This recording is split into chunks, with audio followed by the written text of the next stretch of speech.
அன்பான தோழர்கள் அனைவருக்கும் வணக்கம். தமிழ்நாடு கலை இலக்கிய பெருமன்றம் நடத்தும் திருக்குறள் நாளும் ஒரு அதிகாரம் இணையவழி தொடர் இன்றைக்கு 9ஆம் நாள் நிகழ்வு. 9வது அதிகாரம் விருந்தோம்பல் என்ற அதிகாரத்தை நாம் இன்று பார்க்க இருக்கிறோம்.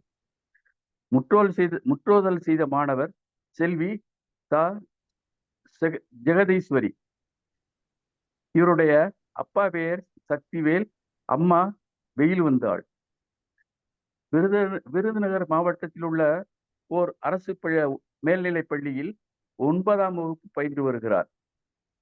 இன்னைக்கு 9ஆம் வகுப்பு பயில்பவர் 9வது அதிகாரத்தை சொல்லவிருப்பது மிகவும் பொருத்தமாக உள்ளது. அடுத்து உரையாளராக இன்னைக்கு வந்திருப்பவர் முனைவர் சு. ராஜேந்திரன் அவர்கள்.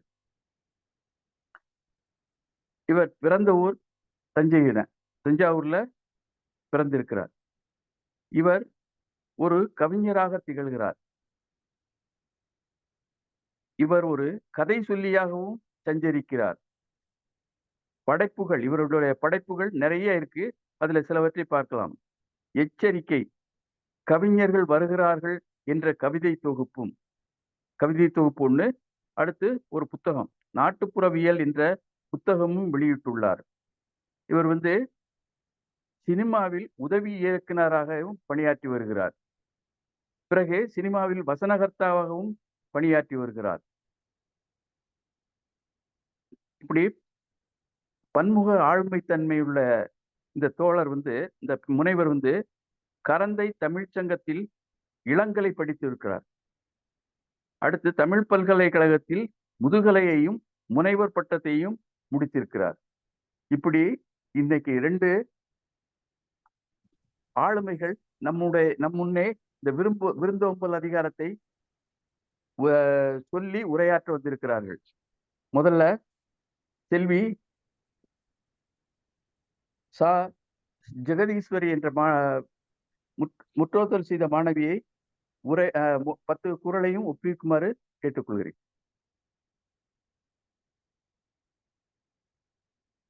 சா. ஜெகதீஸ்வரி, வாங்கம்மா.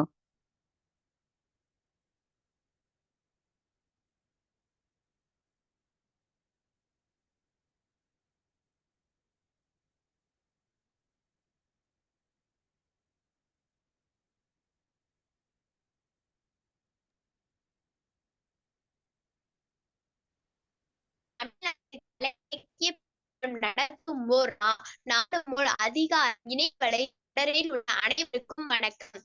தமிழர்களின் பண்பாட்டு கூறுகள் முதன்மையாக விருந்தோம்பல் ஆகும். அதை விருந்தோம்பல் அதிகாரம் மூலம் அறியலாம். விருந்தோம்பல்: இருந்தோம்பி இல்வாழ்வது எல்லாம் விருந்தோம்பி வேளாண்மை செய்தற் பொருட்டு. விருந்து புறத்தார் தானுண்டல் சாவா மருந்தெனினும் வேண்டா பாற்றன்று. மறுவிருந்து வைகளமும் ஓம்புவான் வாழ்க்கை பருவந்து பாழ்படுதல் இன்று. அகன மருந்து செய்யால் உறையும் முகன மருந்து நல்விருந்து ஓம்புவான் இல். வித்தும் விடவென்னும் கொல்லோ விருந்தோம்பி மிச்சில் மிசைவான் புலம். செல்விருந்து ஓம்பி வருவிருந்து பார்த்திருப்பான் நல்விருந்து வானத்தவர்க்கு. இணைத்துணை தென்பதொன்று இல்லை விருந்தின் துணைத்துணை வேள்வி பயன். பரிந்தோம்பி பற்றற்றேம் என்ப விருந்தோம்பி வேள்வி தலைப்படாதா. உடைமையுள் இன்மை விருந்தோம்பல் ஓம்பா மடமை மடவார்கண் உண்டு. மோப்ப குலையும் அனிச்சம் முகந்திரிந்து நோக்க குலையும் விருந்து. நன்றி.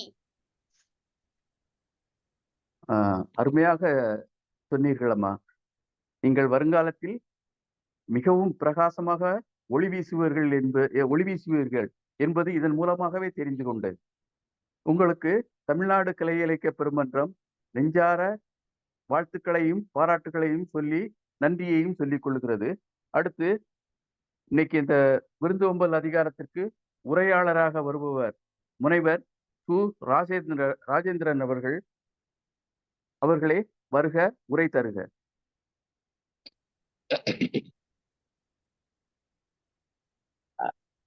இந்த வாய்ப்பை எனக்கு அளித்த தமிழ்நாடு கலை இலக்கிய பெருமன்றத்திற்கும் அனைத்து தோழர்களுக்கும் வணக்கமும் நன்றியும்.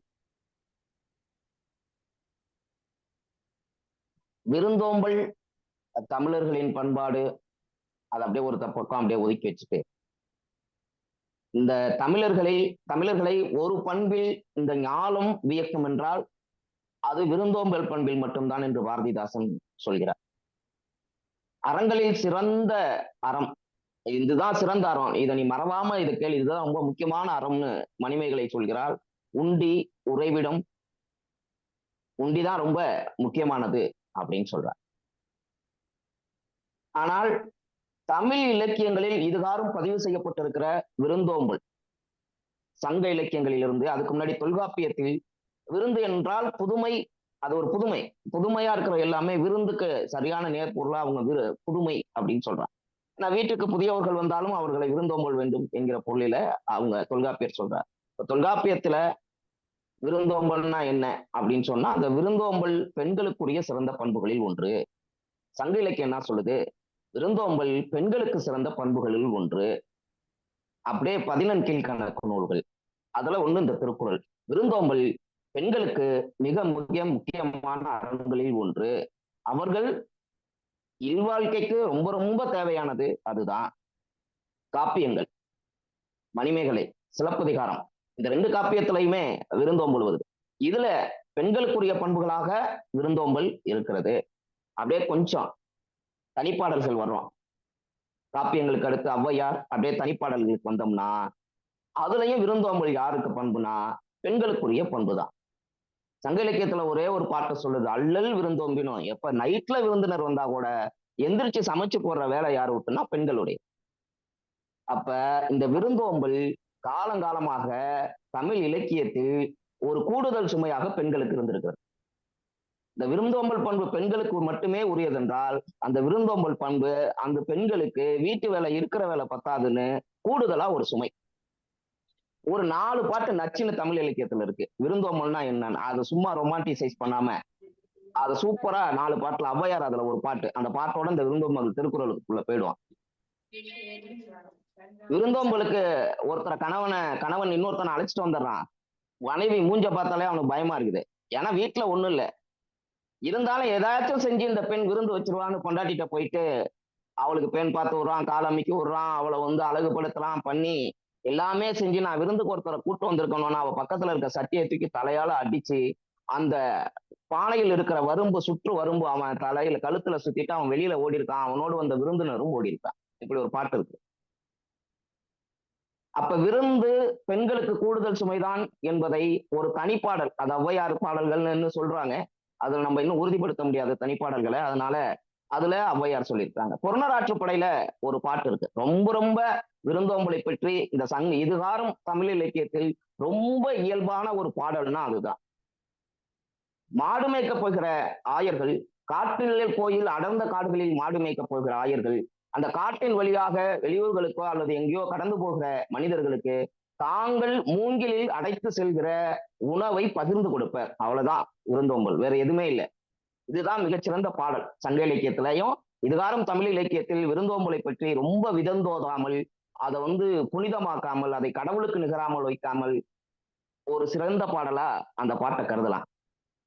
பகிர்ந்து கொடுப்பது, இந்த உலகம் எந்தெந்த வகைகளெல்லாம் நாகரிகம் அடைந்திருக்கிறது அப்படின்னு சொல்லியிருக்கிறாங்க. ஆனால் இந்த உலகம் கருணையின் வழியாகத்தான் அது நாகரிகம் அடைந்திருக்கிறது. இன்னொரு மனிதன் பசியால் கிடப்பதை கண்ட ஒருவன் என்றைக்கு முதலில் தான் தின்றதை பகிர்ந்து கொடுத்திருப்பானோ, தான் பாதியை தின்னுட்டு அவன் வாயில பாதியை வச்சிருப்பானோ, அந்த கருணையின் வழியாகத்தான் இந்த உலகம் நாகரிகம் அடைந்திருக்கிறது. அப்ப இந்த கருணை தான் உலக சிந்தனையாளர்களை, உலக புரட்சியாளர்களை உருவாக்குகிறது. அப்ப இந்த கருணையின் வழியாக பிறக்கின்ற கலை ஒட்டுமொத்த மக்களுக்குமான ஒரு வேலையை இந்த கலை செய்யணும். ஆனால் இந்த கலை நம்ம சங்க இலக்கியத்துல இதுகாரும் சங்க இலக்கியத்துல இருந்து இது வரைக்கும் திருக்குறள் வரைக்கும் 14 கீழ்கணக்கு நூல், இன்றைக்கு இருக்கிற புது கவிதை எல்லாத்தையும் வாசிச்சு பார்த்தா வீட்டுக்கு ஒருத்தரை நான் சமைச்சு போடுவேன்னு எந்த ஆணும் இது வரைக்கும் கவிதையே எழுதல. அப்புறம் வீட்டுக்கு வர்ற முனிவனுக்கு, வீட்டுக்கு வர்ற துறவிக்கு, வீட்டுக்கு வருகிற முனிவனுக்கு, வீட்டுக்கு வருகிற பார்ப்பனனுக்கு சமைச்சு போடு அப்படின்னு சொல்றேன். அகநானூறுல ஒரு பாட்டு வருது, ஒரு புலவன் எழுதுறான், ஒரு விருந்தினருக்கு எப்படி உணவு வைக்கணும்னா வானத்தில் எத்தனை வகையான விண்மீன்கள் இப்படி நிமிர்ந்து பார்த்தா தெரியுதோ அது மாதிரி அவனுக்கு எல்லா வகையான உணவுகளையும் வச்சு கொடுக்கணும், ஒரு புலவன் எழுதுறான்.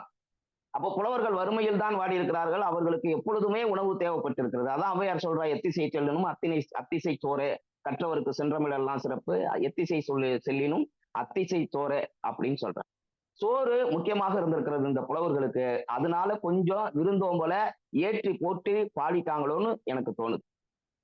இங்க திருவள்ளுவரும் என்ன பண்றாருன்னா, திருக்குறளை எத்தனையாவது இதை தொகுத்தது, இதை ஒரு ஒரு ஆர்டர்ல அடுக்குனது நம்மளா இருந்தாலும் கூட, இந்த ஆர்டர் வழியாகவே இந்த விருந்தோம்பல் யாருக்கானது அப்படிங்கிற ஒரு முடிவுக்கு நம்மளை கொண்டு வந்துடுறார். ஃபர்ஸ்ட் இல்வாழ்க்கை, வாழ்க்கை துணை நலம், மக்கட்பேறு, அன்புடைமை, விருந்தோம்பல். ஏன் இப்படி வைக்கணும்? விருந்தோம்பலுக்கும் ஆணுக்கும் என்ன சம்பந்தம்? ஒரு சம்பந்தமே இல்லையா இலக்கத்துல அப்படின்னு பார்த்தோம்னா, திருவள்ளுவர் இதுல வரிசையா ஒரு 10 குறள்ல விருந்தோம்பல் மிகச்சிறந்த அறம்னு சொல்றார். நம்ம வீட்டுக்கு வர ஒருத்தரை உணவு போடாம நம்ம அனுப்பிட மாட்டோம். நைட் 2 மணிக்கு சங்க இலக்கியத்துல ஒரு பாட்டு இருக்கு. நைட் 2 மணிக்கு இரவு நள்ளிரவுக்கு வீட்டுக்கு ஒருத்தர் வந்துட்டாரு, அவருக்கு நீ எந்திரிச்சு சூடா சுவையா சமைச்சு போடணும். வீட்டு வாசற்கதவை சாத்துவதற்கு முன்பாக அந்த வீட்டு பெண் 2 திண்ணையிலையும் வெளியூர் ஆட்கள் படுத்திருக்கிறார்களா என்று பார்க்க வேண்டும். அதையும் பெண் தான் பார்க்கணும். வீட்டுக்கு வருகிறவர்களையும் பெண் தான் சமைச்சு போடணும். திருவள்ளுவர் இதுல சொல்றாரு, முதல் குறள், இருந்தோம்பி இல்வாழ்வதெல்லாம் விருந்தோம்பி வேளாண்மை செய்த பொருட்டு. இந்த பொருளை பாதுகாத்து இல்வாழ்க்கை நடத்துறதெல்லாம் எதுக்குன்னு கேட்டீங்கன்னா, விருந்தினரை உபசரித்து அவர்களுக்கு உதவி செய்வதற்கே ஆகும்.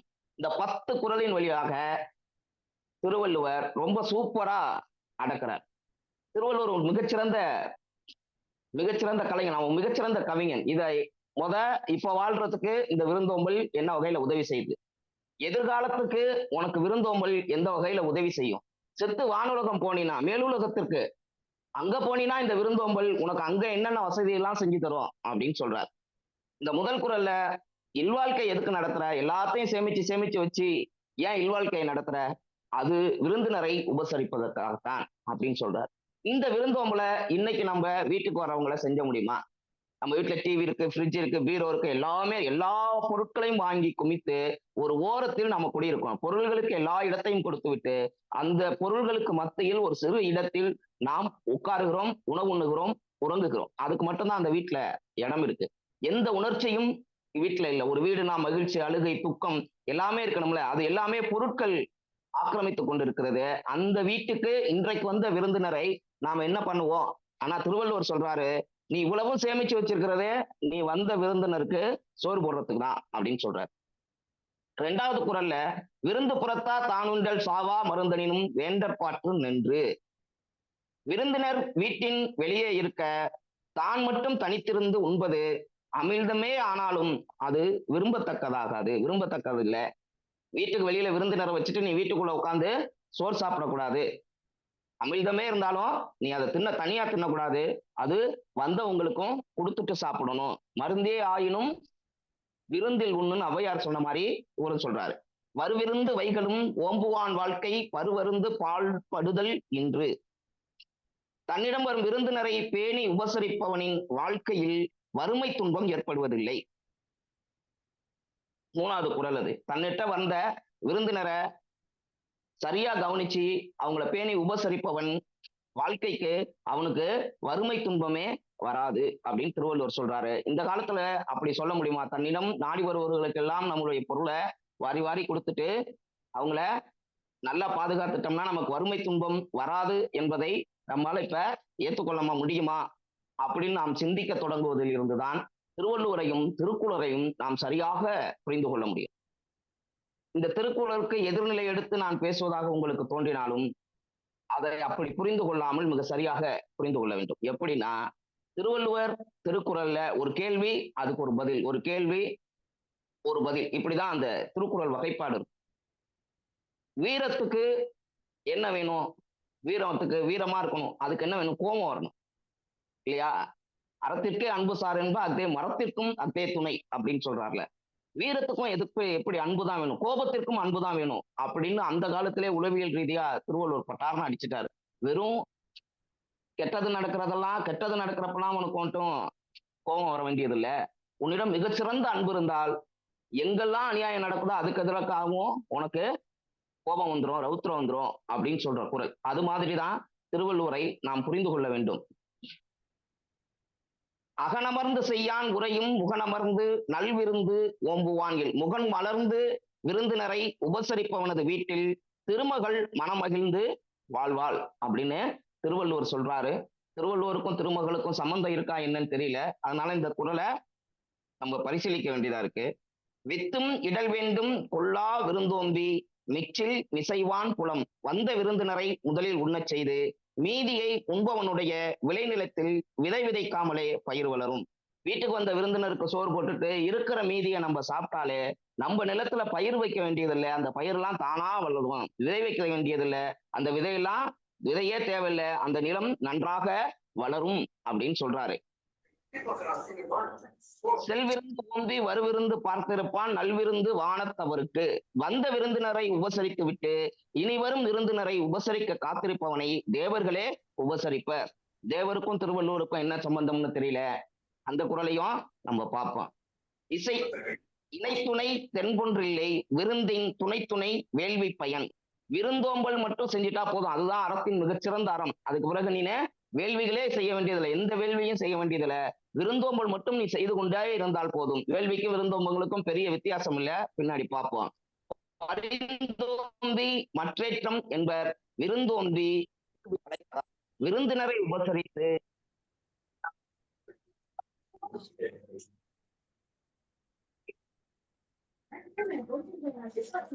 விருந்தினரை உபசரித்து அதன் பயனடையாம பொருளை மட்டும் சேர்த்து வச்சின்னா பின்னாடி நீ ரொம்ப வருத்தப்படுவ அப்படின்னு திருவள்ளுவர் சொல்றாரு. உடமையுள் இன்மை விருந்தோம்பல் ஓம்பா மடவை மடவார்க்கண் உண்டு. விருந்தினரை உபசரிக்காத அறியாமை செல்வ நிலையில் உள்ள வறுமையாகும். இது அறிவில்லாதவரிடத்தில் காணப்படும். மோப்பக்குலையும் அனிச்சம் முகம் தெரிந்து நோக்கக்குலையும் விருந்து. அனிச்சப்பூ மோர்ந்து பார்த்தாலே வாடி விடுவதை போல நீ முகம் மாறுபட்டு வீட்டுக்கு வந்த விருந்தினரை நீ அப்படி கோபமா பார்த்தாலே அனிச்சப்பூ வாடி விடுவதை போல விருந்தினர் முகமும் வாடிவிடும். அதனால நீ ரொம்ப எப்பவுமே இன்முகத்தோடு தான் நீ வரவேற்க வேண்டும் அப்படின்னு சொல்றார். அப்போ திருவள்ளுவர் இந்த காலத்துல நீ நல்லா வாழணும்னா விருந்தோம்பல் செய், எதிர்காலத்திலையும் நல்லா வாழணும்னா விருந்தோம்பல் செய், நீ மறுலோகத்தில் நீ நல்ல சரியாக வாழ வேண்டும் என்றாலும் அதற்கும் நீ விருந்தோம்பல் செய்ய வேண்டும் அப்படின்னு சொல்றார். இந்த விருந்தோம்பலை நம் ஏன் இவ்வளவு ரொமான்டிசைஸ் பண்ணிக்கிறோம் அப்படின்னா நமக்கு 2-3 காரணங்கள் இருக்கு. நான் உனக்கு இவ்வளவு கொடுமை செஞ்சுட்டேன், உன்னை பிரிஞ்சுட்டு உன்னிடம் இருக்கிற நம்மிடம் இருக்கிற சொத்தையெல்லாம் இழந்துட்டேன், இந்த உலகத்தில் இந்த ஊர்ல பெரும் பேரோடு வாழ்ந்த உன்னோட தாய் தந்தைக்கும் என்னுடைய தாய் தந்தைக்கும் நான் அவப்பெயரை சேர்த்து விட்டேன், உன்னோடு வாழ முடியல அப்படின்னு வருந்துறான் கோவலன். அதுக்கு கண்ணகி சொல்லுகிற மறுமொழி, அதெல்லாம் எனக்கு நீ என்னோட வாழவில்லை என்பது எனக்கு துன்பம் தருவதுதான். ஆனால் அதை விட என்ன பெரிய துன்பம்னா வீட்டுக்கு வந்த விருந்தினரை என்னால் அவங்கள சரியா கவனிக்க முடியல, அவங்களுக்கு உணவிட முடியவில்லை, அதுதான் எனக்கு பெரிய வருத்தத்தை தருகிறது. அப்ப அதுக்கு பக்கத்துல அந்தனரையும் சேர்த்துக்கிறாங்க. அவங்க அந்தனரையும் விருந்தினரையும் என்னால உபசரிக்க முடியல அப்படின்னு சொல்றாங்க. மணிமேகலை இந்த உலகத்தின் பசியை தீர்க்க வேண்டும் என்று ஒரு படைப்பாளன் முடிவு செய்கிறான். அந்த காலத்தில் அவனுக்கு இருந்த சிந்தனையின் வழியாக, அவன் நம்பி இருந்த ஒரு தத்துவத்தின் வழியாக, அவனுடைய இறை நம்பிக்கையின் வழியாக ஒரே ஒரு பாத்திரம் இருந்தா இந்த ஊருக்கெல்லாம் சோறு போட்டுடலாம், யார் இந்த பசியை தீர்க்க முடியும்னு ஒருத்தன் நினைக்கிறான்.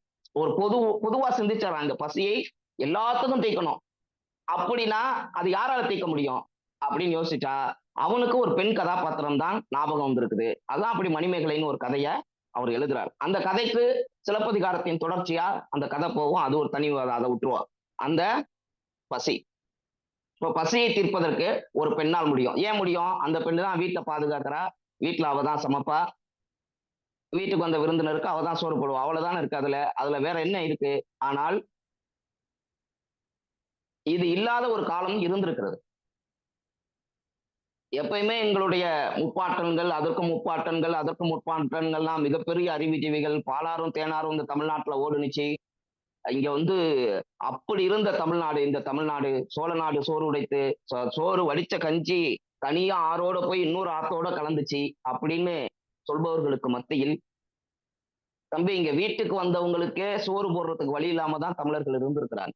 அதனாலதான் விருந்தோம்பல் என்கிற ஒரு அதிகாரத்தை எழுதுவதற்கு 14 கீழ்கணக்கு நூலாக ஒன்றான திருக்குறளுக்கு தேவைப்பட்டிருக்கிறது. சமூகத்தில் இல்லாத ஒரு பிரச்சனையை கலை என்றைக்குமே பிரதிபலிக்காது. கலை அந்த வேலையை செய்யாது. கலைஞன் ஒரு காலம் அந்த வேலையை செய்ய மாட்டான். சமூகத்தில் எந்த பிரச்சனை இருக்கிறதோ அதை தீர்ப்பதற்கு தன்னால் இயன்ற ஒரு வழியை, தன் அறிவுக்குட்பட்ட ஒரு வழியை, அவன் எந்த சித்தாந்தத்தை பின்பற்றுகிறானோ அந்த சித்தாந்தத்தின் வழியாக ஒரு வழியாக கலைஞன் ஒரு படைப்பை உருவாக்குவான். அந்த படைப்பு தான் இந்த விருந்தோம்பல். அப்ப விருந்தோம்பல் பிரச்சனை தமிழர்கள்ட்ட இருந்திருக்கு. வந்த விருந்தினரை இவன் கண்டுக்காம இருந்திருக்கான். வந்த விருந்தினருக்கு சோறு போட வழி இல்லாம இருந்திருக்கிறான். ஒரு பாட்டு சொல்லுதுல, எனக்கு ரொம்ப என்ன புறநாற்று படையில ஒரு பாட்டு வருது, என்னுடைய கஷ்ட காலத்துக்கெல்லாம் நான் பயப்படல, என்னுடைய தலைவன் போயிட்டானேன்னு நான் பயப்படல, ஆனால் வந்த விருந்தினருக்கு உணவு இல்லாம நான் திருப்பி அனுப்புற நிலையை தான் எனக்கு ரொம்ப துன்பத்தை தருவதாக ஒரு தலைவி தோழியிடம் சொல்கிறார். அதே தலைவன் செலவிடுதல் துறையில பிரிஞ்சு போறான். தலைவி சொல்றா தோழிட்ட, எனக்கு வருத்தம் தான் தலைவன் பிரிஞ்சு போறது, ஆனால் வந்த விருந்தினருக்கு உணவிட முடியாமல் இருக்கிற ஒரு சூழ்நிலையை கருத்தில் கொண்டு அவர்களுக்கு உணவிடுவதற்காக என் தலைவன் பிரிந்து போயிருக்கிறான், அவர்களுக்கு உணவிடுவதற்காக அவன் பொருளை சம்பாதிக்க போயிருக்கிறான், அது எனக்கு மகிழ்ச்சி தான் அப்படின்னு தலைவி சொல்றான். இது எல்லாமே புலவர்கள் எழுதியதுதான். அதனால அந்த பாட்டை நம்ம ரொம்ப அதுதான் தமிழர்களுடைய வாழ்க்கை முறை அப்படின்னு எடுத்துக்க வேண்டியதில்ல. விருந்தோம்பல் என்ற ஒரு அதிகாரம் ஏன் திருவள்ளுவருக்கு தேவைப்பட்டு இருக்கிறது என்றால், நம்மிடையே வறுமை இருந்திருக்கிறது, பசி இருந்திருக்கிறது, பட்டினி இருந்திருக்கிறது. அதுதான் தமிழர்கள் உலகம் முழுக்க வேலை தேடி போயிருக்கிறார்கள்.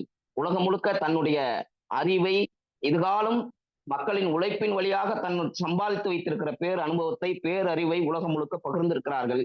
அந்த அனுபவ அறிவும் அவர்களுடைய இங்க இருக்கிற இந்த அறிவும் தான் சேர்ந்து இது மாதிரியான சிறந்த இலக்கியங்களை படைத்தளித்திருக்கிறது. அதுல எது தேவையோ அதை தான் திருவள்ளுவர் படைத்திருக்கிறார். விருந்தோம்பல் என்கிற அதிகாரத்தை நாம் இன்னொரு கண்ணோட்டத்திலும் பார்க்க வேண்டும். விருந்தோம்பல் பிரச்சனை இருந்ததுனாலதான் திருவள்ளுவர் இந்த விருந்தோம்பலை எழுதியிருக்கிறாரு. நம்ம அப்படிலாம் விருந்தோம்பல்ல மிக சிறந்தவர்களாக இருந்தது இல்லை. அது ரொம்ப இயல்பா நடக்கிற ஒரு விஷயம். வீட்டுக்கு யார் வந்தாலும் நம்ம சாப்பாடு போட்டு தான் அனுப்புவோம். அதுவும் தூரத்திலிருந்து வந்திருக்கிற விருந்தினரை நம்ம சாப்பாடு போட்டு தான் அனுப்புவோம். நம்மளுக்கே சோத்துக்கு வழினாலும் வழி இல்ல, ஒருத்தர் நம்ம வீட்டுக்கு வந்துட்டாருன்னா அவரும் பட்னி தான் கிடக்கணும், வேற வழி இல்லை. அதுக்காக நம்ம கடன் பட்டோ உடன்பட்டோ வாங்கி அவருக்கும் சோறு போட்டு நம்மளும் சாப்பிட முடியாது. ஏன்னா நம்ம அந்த நிலையெல்லாம் தாண்டி தான் பட்னியா கிடக்குறோம். கடன் வாங்கி சாப்பிட்டுருப்போம், எல்லாமே முடிச்சிருச்சு, பட்னியா கிடக்குறோம். வந்த விருந்தினருக்கு இந்த சிவனடியார் ஒருத்தர் செஞ்ச மாதிரி மகனை வெட்டி சோறு போட முடியாது, வீட்டுல வச்சிருந்த விதநெல்ல வச்சு சோறு போட முடியாது, வீட்டில் இருக்கிற கீத்தை எல்லாம் பிடுங்கி கொளுத்தி சோறு போட முடியாது. அதனால விருந்தோம்பல் என்பது அது ஒரு பண்பு நிலையெல்லாம் அல்ல, அது ஒரு சிறந்த பண்பும் அல்ல, அது ஒரு நாகரிகம், அது ஒரு கருணை, அது அது எல்லா மனிதர்களுக்கும் இருக்கும். தமிழர்களுக்கு அது கொஞ்சம் கூடுதல் பண்பா இருந்திருக்கலாம் வாய்ப்பு இல்லை, எல்லா மனிதர்களுக்கும் இருந்தது போலவே இருந்திருக்கும். அதுல இடையில் ஏற்பட்ட பசி பட்டினி இது ஒண்ணு ஏற்பட்டு இருக்கும். அப்பதான் நில உடைமை சமூகம் மகிழ்ந்து வேகமா வந்துகிட்டு இருக்கிற நேரத்துலதான் திருக்குறள் வருது. அப்பதான் தான் விட்டு என்ன விட்டுன்னு பிரிஞ்சு போயிருக்கும் சமூகம். அந்த சமூகத்துல சக மனிதர்களை கவனிக்காமல் இந்த மனிதர்கள் இருந்திருப்பார்கள்.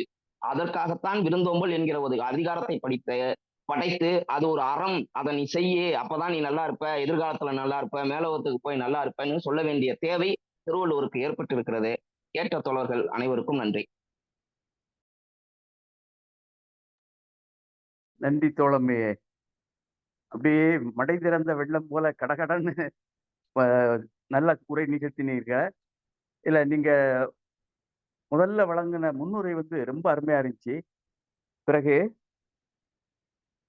இந்த பல மேற்கோள்கள் காட்டினீங்க, எல்லா இலக்கியங்கள்ல இருந்தும் மேற்கோள் காட்டினீங்க, அருமையா இருந்துச்சு.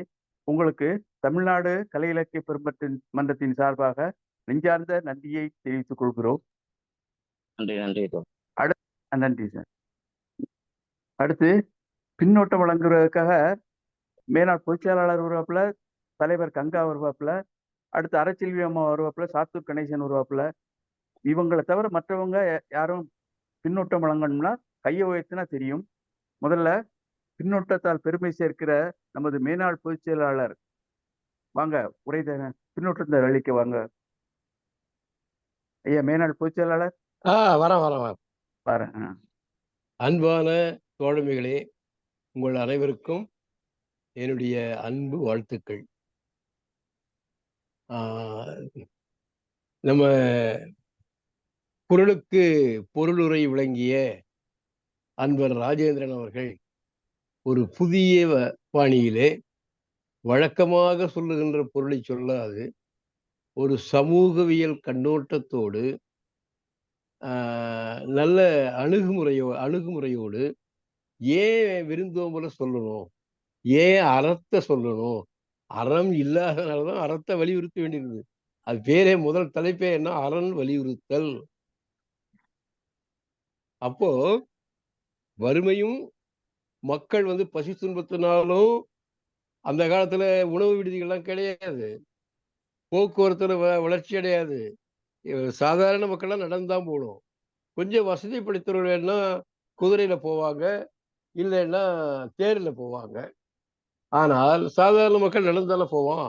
ஒரு ஊருக்கு போய் பொழுத அடைந்து விட்டால் அந்த வீட்டு திண்ணையில படுப்பான். அப்ப என்ன மரபு, வெளியே பார்ப்பாங்க, சாப்பிடறதுக்கு முன்னாடி வெளியே பார்த்து திண்ணையில யாராவது படுத்திருந்தாங்கன்னா அவளை கூப்பிட்டு விருந்துருவோம். விருந்துனாவே புதுமை, புதிதாக வந்தவர்களுக்கு உணவளிப்பதுதான் விருந்து. அப்போ மக்களுக்கு ஒரு தமிழர்களுக்கு விருந்து என்பது தொடர்ந்து வரக்கூடிய ஒரு சிறந்த நாகரிகம் சொன்னாரு. நல்ல கருத்து தான். ஒரு குறுக்கு வெட்டு பார்வையில திருக்குறளை அணுகியிருக்கிறார் ராஜேந்திரன் அவர்கள். அவருக்கு என்னுடைய வாழ்த்துக்கள். இதுல சில கருத்துக்களை நான் சொல்றேன்.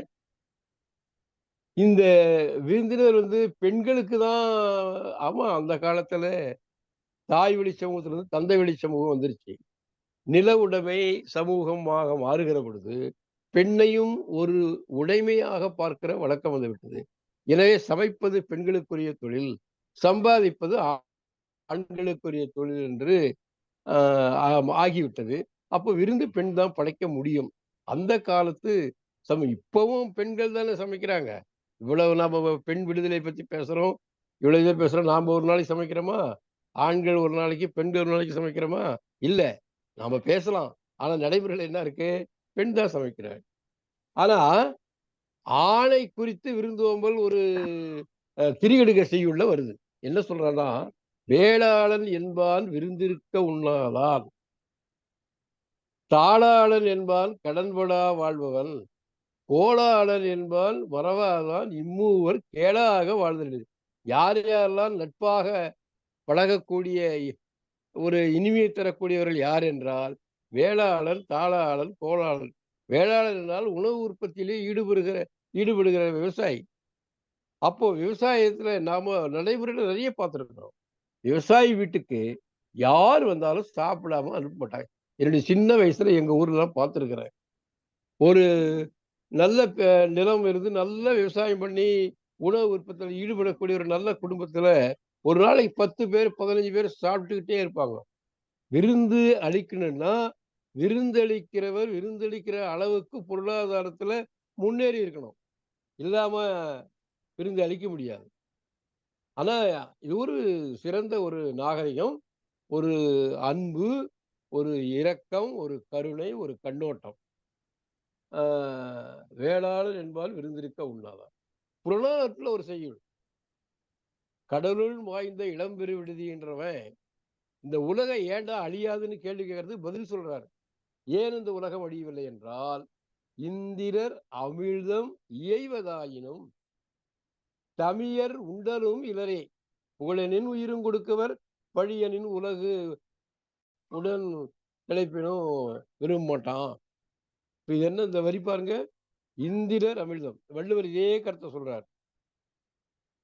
அமிழ்தமா இருந்தாலும் தனித்து உண்ணக்கூடாது, தனித்து உண்ணாமல் தான் விருந்துன்றார். ஏண்டா இந்த உலகம் அழியாம இருக்குன்னா, உயர்ந்தோர்கள் இருக்கிறார்கள். எப்படிப்பட்ட உயர்ந்தோர்கள்? இந்திர உலகத்திலே இருக்கக்கூடிய அமிழ்தமாக இருந்தாலும், சாவா மருந்தாகிய அமிழ்தமாக இருந்தாலும், தான் மட்டும் தனித்து உண்ணாமல் பிறருக்கும் பகிர்ந்து அளிப்பதுதான் சிறந்தது. அப்படிப்பட்டவர்கள் இருப்பதனால்தான் இந்த உலகம் அழியாமல் இருக்கிறது. பண்புடையார் பட்டுண்டு உலகம் அது என்றேல் மண்புக்கு மாயுதுன்னு வள்ளுவர் இடத்துல சொல்றார். எனவே இந்த விருந்தோம்பல் என்பது மிக ஒரு நல்ல அதிகாரம். எப்படின்னு சொன்னா, இந்த பாயரத்தை விட்டுருங்க, பாயரத்திலிருந்து என்ன ஆகுது, வரிசையா இல்வாழ்க்கை, அப்புறம் வந்து மக்கட்பேறு, அப்புறம் வந்து அன்புடைமை, அப்புறம் வந்து விருந்தோம்பல், இப்படிலாம் வளர்ச்சி அடையுது. அப்படியே ஒரு இயக்கவியல் மாதிரி ஒன்றோடு ஒன்று தொடர்புடையதாக ஒவ்வொரு அதிகாரமும் படிப்படியே வளர்ச்சி பெற்று வருகிறது. இது ஒரு மனிதனின் இலக்கியம் அல்லவா? மனிதன்னா என்ன? தமிழ் இந்த இடத்துல சொல்லல இல்லையா? தமிழ்நாடு இந்த இடத்துல சொல்லல இல்லையா? தமிழ் அரசர்களை பற்றி எங்கேயும் சொல்லல இல்லையா? அதனால உலகில் உள்ள தமிழில் இயற்றப்பட்டு இருந்தாலும் உலகில் உள்ள மக்கள், மனிதர்கள், மக்கள் அனைவருக்கும் சமம். கருத்துக்கள் வந்து காலகாலத்துக்கு வளர்ச்சி அடையும். எப்படி? ஒரு இடத்துல என்ன சொல்றாரு? கற்பு வந்து பெண்ணுக்கு தான். கற்பெனும் திண்மை உண்டாக பெறுகின்றார். ஆனா பாரதி என்ன சொல்றாரு? பாரதியின் காலத்துல ஒரு மக்கள் நாயகம், ஜனநாயக கருத்துகள் வந்துருச்சு. சமத்துவ கருத்துகள் வந்துருச்சு. ஆணும் பெண்ணும் சரிநிகர் என்றால் ஆணும் பெண்ணும் சரிநிகர் சமானமாக வாழ்வுமே அப்படின்னு சொல்றாரு. இன்னொருத்தர் என்ன சொல்றாரு?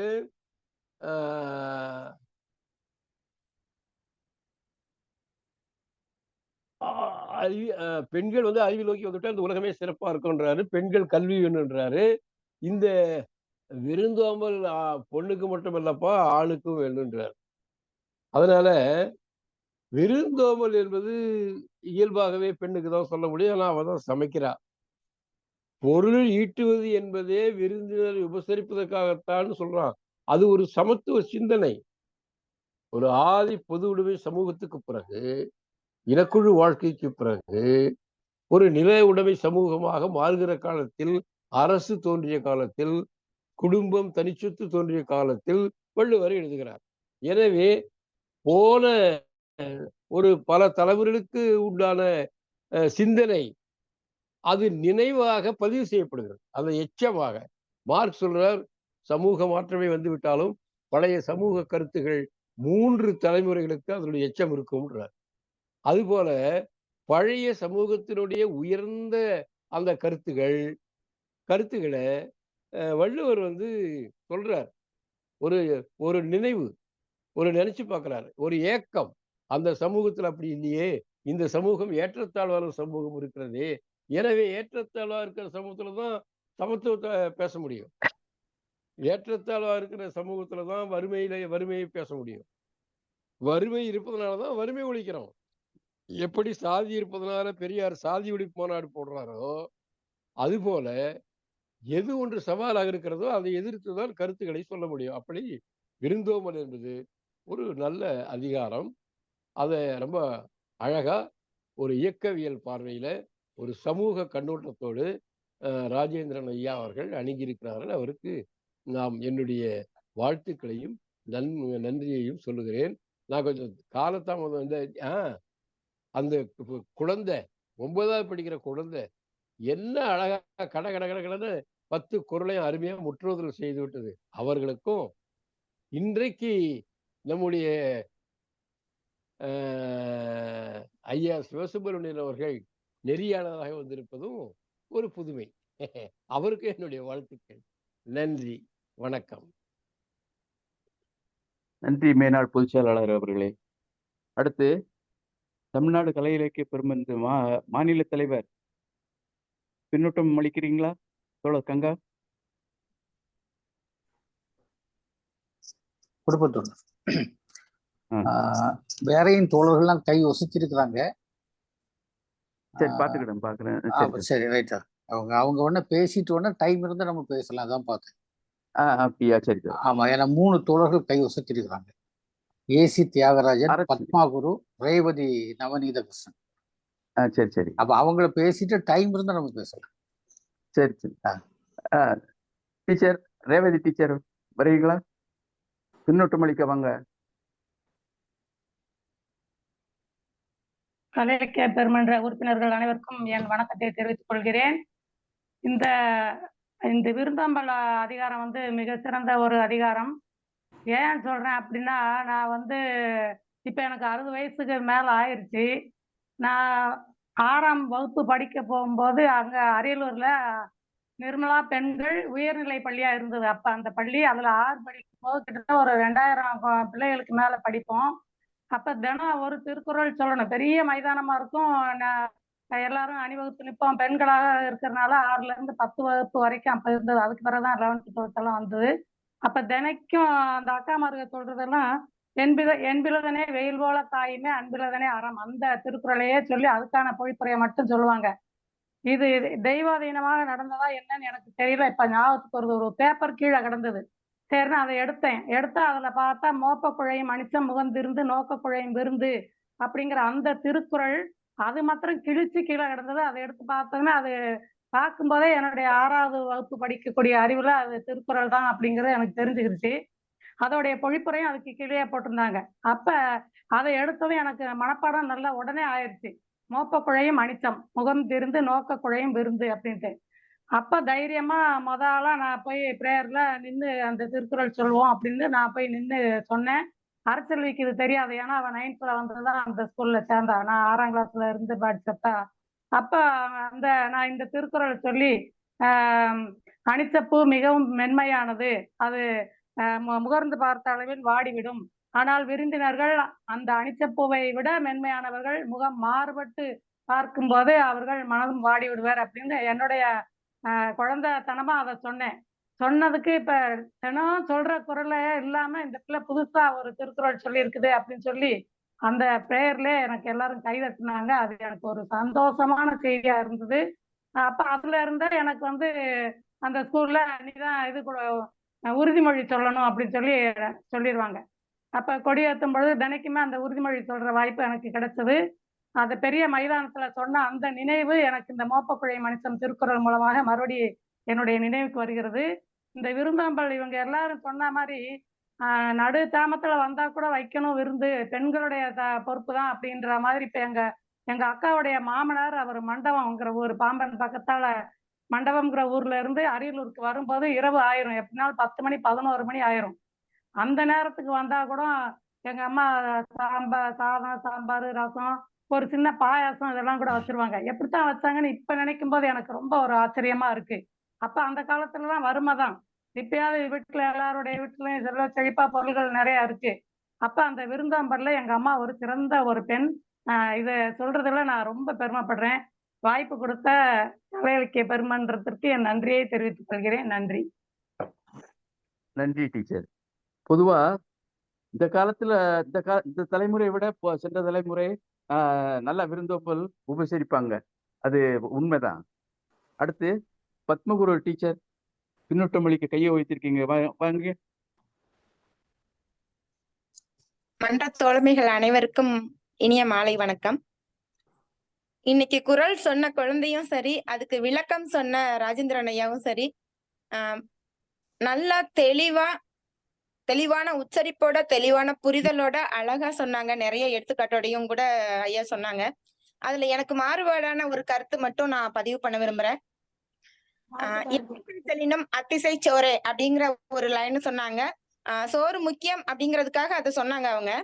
ஆனா இது அதியமானுக்கும் ஔவையாருக்கும் இருக்கக்கூடிய நட்புல அதியமான் வந்து அவையுடைய பாட்டை கேட்டுக்கிட்டே இருக்கணும் அப்படிங்கிறதுக்காக, செவிக்கு உணவு இல்லாத போது சிறிது வயிற்றுக்கு மீயப்படும். ஆனா அவர் என்ன செய்யறாரு, வயிற்றுக்கு கொடுத்துக்கிட்டே இருக்கிறாரு. எனக்கு வந்து நீங்க இந்த நாட்டை விட்டு வேலை எங்கேயும் போக கூடாது, இங்கேயேதான் இருக்கணும் அப்படிங்கிறதுக்காக அவர் அனுப்பாம வச்சிருக்கிறாரு. அப்ப இவங்க பல்வேறு நாடுகளை பார்க்கணும், பல்வேறு மக்களுக்கு தங்களோட அறிவு பயன்படணும் அப்படிங்கிறதுக்காக தான் அந்த வார்த்தையை பயன்படுத்தினாங்க.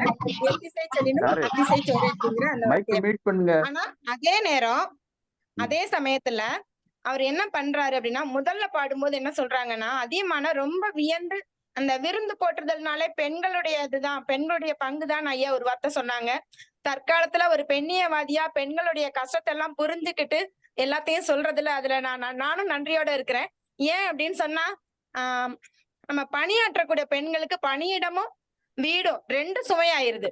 வீட்டுல இருக்கிற பெண்களுக்கு வீட்டு வேலை மட்டும் ஆகுது, வேலைக்கு போறவங்களுக்கு வீடு வேலை 2 வேலை, அதோட விருந்தினர்ங்கிறது கூடுதலா தான் இருக்கு.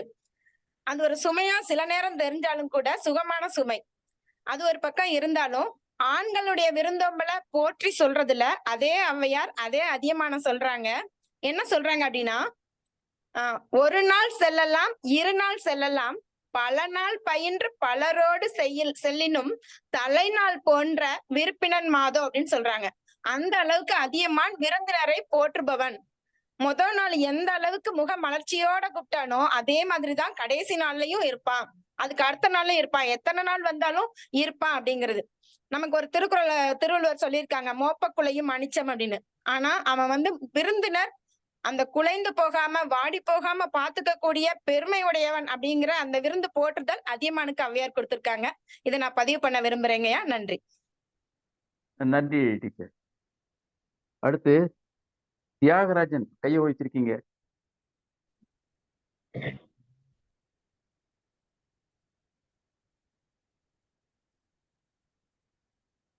அரச்செல்வியம்மா பேசுறீங்களா? அனைவருக்கும் வணக்கம். அனைவருக்கும் வணக்கம். இன்றைக்கு முற்றோதல் செய்த அந்த மாணவிக்கு வாழ்த்துக்கள், பாராட்டுக்கள். அடுத்து இன்றைய உரையாசிரியர் இன்னும் கூட அவர் கொஞ்சம் மெதுவா சொல்ல வேண்டிய கருத்துக்களை சரியா சொல்லிட்டாரு. என்னோட தாழ்மையான ஒரு கருத்து. அருமையா சொன்னாரு, நல்ல உச்சரிப்பு. ஐயா அவர்களுக்கும் எனது நன்றி, வாழ்த்துக்கள். இன்றைய தலைப்பு விருந்தோம்பல். விருந்தோம்பல்ங்கிறதே நமது தமிழர்களின் ஒரு அடையாளம். அது அறம் சார்ந்ததுதான். உரையாசிரியர் சொன்னது மாதிரி அறம் சார்ந்த ஒரு செயல். நம்மள உலக அரங்கில் இன்றும் தனி அடையாளமாக நமது பண்பாட்டையும் நாகரிகத்தையும் காட்டுவது இந்த விருந்தோம்பல் தான். ஐயா சொன்னாரு, விருந்தோம்பல் பெண்களுக்கு சுமை அப்படின்னு. இந்த காலத்துல சுமை. அந்த காலத்துல விருந்தோம்பல் என்பது மகிழ்ச்சிகரமான ஒரு நிகழ்ச்சி. மாமா வீட்டுல இருந்து வராங்க, பெரியம்மா வீட்டுல இருந்து வராங்கன்னா ஒரே சந்தோஷம். அவங்க வந்தாதான் வடை சுடுவாங்க வீட்டுல. அவங்க வந்தாதான் நல்ல ருசியான சாப்பாடுலாம் கிடைக்கும். அந்த பிள்ளைகள் எல்லாரும் ஒரே பாயில இடிச்சு புடிச்சுக்கிட்டு ஒரே போர்வையை போத்திக்கிட்டு அவங்க வீட்டு கதை, இவங்க வீட்டு கதை, அவங்க ஊர்ல நடந்தது, சினிமா பாட்டு பாடிட்டு அந்த இரவு மிக நீண்ட மகிழ்ச்சிகரமான ஒரு இரவாகும். அவங்க வந்துட்டு போனா அவ்வளவு சந்தோஷமா இருக்கும். அது மாதிரி பெரியவங்களுக்கும் ரொம்ப சந்தோஷமா இருக்கும். அது மிக அருமையான ஒரு விருந்தோம்பல் அது. ஆனா இப்போ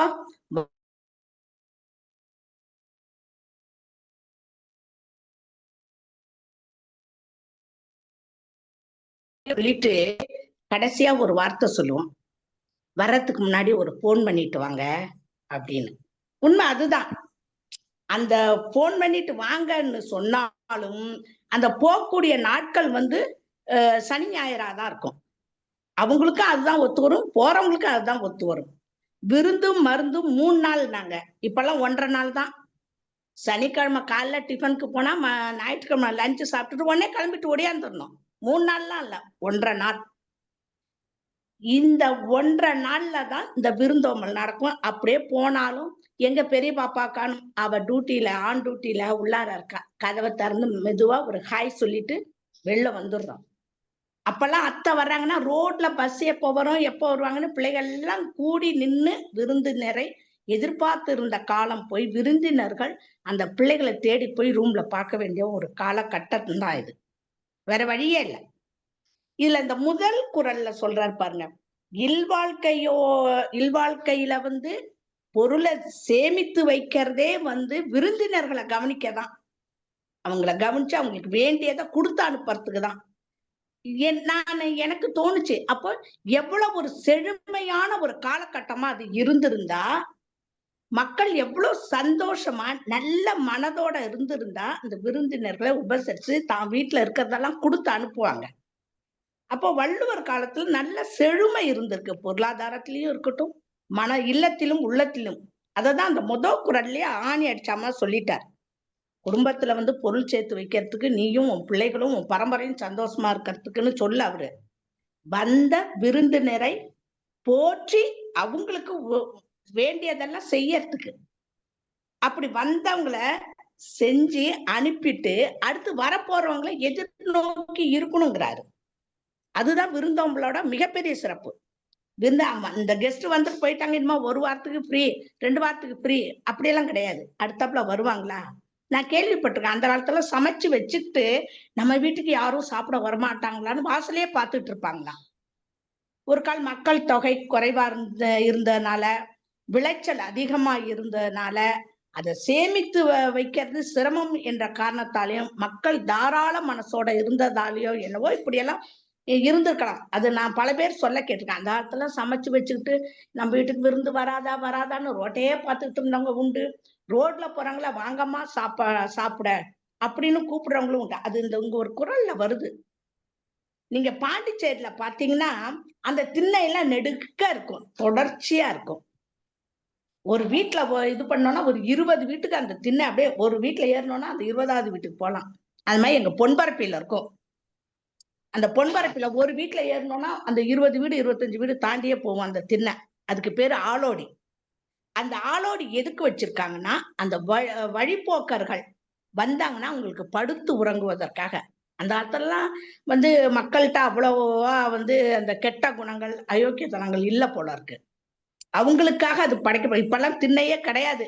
ஏன் அந்த வம்ப விலை கொடுத்து வாங்குவானன்ட்டு. அந்த திண்ணையில் படுத்து உறங்குபவர்களுக்கு அவங்க உணவு இடுவாங்க அந்த வீட்டுல, விருந்தோம்பல்ல. அதுவும் அந்த விருந்தோம்பல்ல அதுக்காக தான் அந்த ஆளோடின்றதே ஒண்ணு கட்டுனாங்க. திண்ணை என்பதே வருகின்ற வழிப்போக்கர்களுக்காக கட்டப்பட்டது. அடுத்து இந்த குறள்ல பாத்தீங்கன்னா 84வது குறள்ல செய்யாள்னு இருக்கு. அதுக்கு ஐயா கூட சொன்னாங்க, திருமகள், லட்சுமி. இது திருக்குறள்ல திருவள்ளுவர் இந்த பொருள்ல தான் பயன்படுத்தியிருக்காரா என்னன்னு எனக்கு தெரியாது. திருமகள் என்பதை அவர் குறிப்பிட்டிருப்பாரா இல்ல இருக்கின்ற உரையாசிரியர்கள் அந்த பதிவை போட்டாங்களா என்னன்னு தெரியல. அது எனக்கு கொஞ்சம் டவுட்டா இருந்துச்சு. அடுத்து அந்த 86ல சொல்றாரு பாருங்க, வருவிருந்து பார்த்திருப்பான், நல்விருந்துக்கு எவன் கொடுக்கறானோ அவன் வானத்துல இருக்கக்கூடிய அந்த தேவர்களுக்கு பெஸ்ட் கெஸ்ட் அப்படின்னு வைப்பாங்கன்றத சொல்லியிருக்காரு. அப்போ எவ்வளவு உயர்வாக அந்த விருந்தோம்பலை கொண்டு நிறுத்துறாரு. அந்த விருந்தோம்பல் எதற்கு ஒப்புன்னு சொல்றாரு. ஒரு வேள்விக்கு சமமானது விருந்தோம்பல். ஒரு வேள்வி நடத்துறாங்கன்னா ஆரம்பத்திலிருந்து முடிகிற வரைக்கும் எந்த ஒரு குறையும் இல்லாம கவனமா ஒன்னொன்னையும் பார்த்து செய்வாங்க கிட்ட இருந்து. அந்த வேள்விக்கு எப்படி முக்கியத்துவம் கொடுத்து கிட்ட இருந்து அதை பார்த்து செஞ்சு கடைசியில ஒரு மனசுக்கு ஒரு நிறைவை கொடுக்குதோ, அதே மாதிரி விருந்தோம்பல் வந்திருக்கும் விருந்தினர்களை கவனிச்சு அவங்களுக்கு வேண்டியதை செஞ்சு அவங்கள ஊருக்கு அனுப்புற வரைக்கும் அவங்கள முகமலர்ச்சியோட வச்சிருக்கணும் அப்படின்னு அந்த இதுல சொல்றாங்க. அந்த கடைசி 87ல இணை துணை அதுதான் எனக்கு கொஞ்சம் இடிச்சுது. அது வந்திருக்கக்கூடிய விருந்தினர்களின் தகுதிக்கு ஏற்ப விருந்து செய்தல்ன்ற மாதிரி ஒரு கருத்து ஒண்ணு படிச்சேன். அது எனக்கு யாராவது அந்த இடத்துல கொஞ்சம் தெளிவுரை கொடுத்தீங்கன்னா நல்லா இருக்கும். 87வது குறள்ல. அடுத்து அறிவுடையவர்கள் விருந்தோம்பல் செய்ய மாட்டாங்க. அதை நச்சுன்னு அடிச்சிட்டாரு. யாரெல்லாம் விருந்தோம்பல் செய்யல நீ உனக்கெல்லாம் அறிவே கிடையாதுன்ட்டாரு. முடிச்சுட்டாரு. அடுத்தாப்புல அந்த டாபிக்கே போகல. கடைசி குறள் ரேவதிக்கு ஏற்பட்ட மாதிரி எனக்கும் அந்த குறள் மறக்க முடியாத குறள். ஏன்னா இது 5 மார்க் கொஸ்டின்ல வரும். இலக்கணத்துல மோப்ப குழையும் அணிச்சா முகம் தெரிந்து இந்த குறள் எந்த அணி இலக்கணத்தை சார்ந்தது அப்படின்னு அதுல போலன்ற ஒரு மறைந்து வருதுன்னா அந்த கதையை எழுதி அதுக்கு 5 மார்க் வாங்கிடுவான். அது எல்லா இலக்கண கேள்வியிலையும் இந்த குறள் வரும். இதுக்கு விளக்கம் கேட்டு வரும். இதை படிச்ச விட்டு அந்த 10வதுல வரும் இந்த கேள்வி. நாங்க 10வது படிக்கும்போது தமிழ் சிஸ்டர் கொடுப்பாங்க அந்த அது உண்மைதான். அப்போ ஒரு விருந்தினரை கவனிக்கும் போது எவ்வளவு கவனமாக கவனிக்கணும்னு இந்த குறள்ல சொல்றாரு. வாங்க வாங்க அப்படின்னு கூப்பிடுறதுக்கும் வாங்க அப்படின்னு கூப்பிடுறதுக்கும் வித்தியாசம் இருக்கு. வார்த்தை ஒன்று, தொனி வேறு. நம்ம தொனியை வச்சு அவங்க கண்டுபிடிச்சிடறாங்க. ஓஹோ 10 நிமிஷத்துல கிளம்பணும் போல இருக்கு அப்படின்ட்டு. ஆக இந்த காலத்துல விருந்தோம்பல் என்பது விருந்தினருக்கும் விருந்து கொடுப்பவர்க்கும் கால அவகாசம் இல்ல, மனசுல ஆசை அன்பு இருந்தாலுமே காலத்தின் அருமை கருதி 2 பேருமே அந்த போக்குவரத்தை குறைச்சிட்டு, பத்தாத்துக்கு செல்லு ஒண்ணு வந்துருச்சுங்களா, போன்லயே தான் எல்லாம் பேசி தீர்த்துக்கிறோம். நேர்ல பார்க்கணுமா ஒரு வீடியோ காலை போட்டுறாங்க. அப்புறம் எங்க கடிதம்னு ஒன்று இருந்த வரைக்கும் அதை 10 தடவை படிப்போம். அப்பா எழுதுறதும் அம்மா எழுதுறதும் 10, 20, 30ன்னு படிச்சு படிச்சு சந்தோஷப்பட்டோம். அந்த சந்தோஷம் இன்னைக்கு செல்லுல எத்தனை தடவை வீடியோ கால்ல பார்த்து பேசினாலும், எத்தனை தடவை போன்ல பேசினாலும் அந்த சந்தோஷம் கிடைக்காது. ஆக இன்றைய தலைப்பு மிக அருமையானது. மீண்டும் அந்த முற்றோதல் செய்த மாணவிக்கும் உரையாசிரியர் அவர்களுக்கும் மிக்க நன்றி. வாய்ப்புக்கு நன்றி. வணக்கம். நன்றி டீச்சர். அடுத்து தியாகராஜன் இருக்கீங்களா அல்லது ராவணன்? கையை வைத்திருக்கீங்க 2 பேரும். தியாகராஜன், ராவணன் இல்லையா?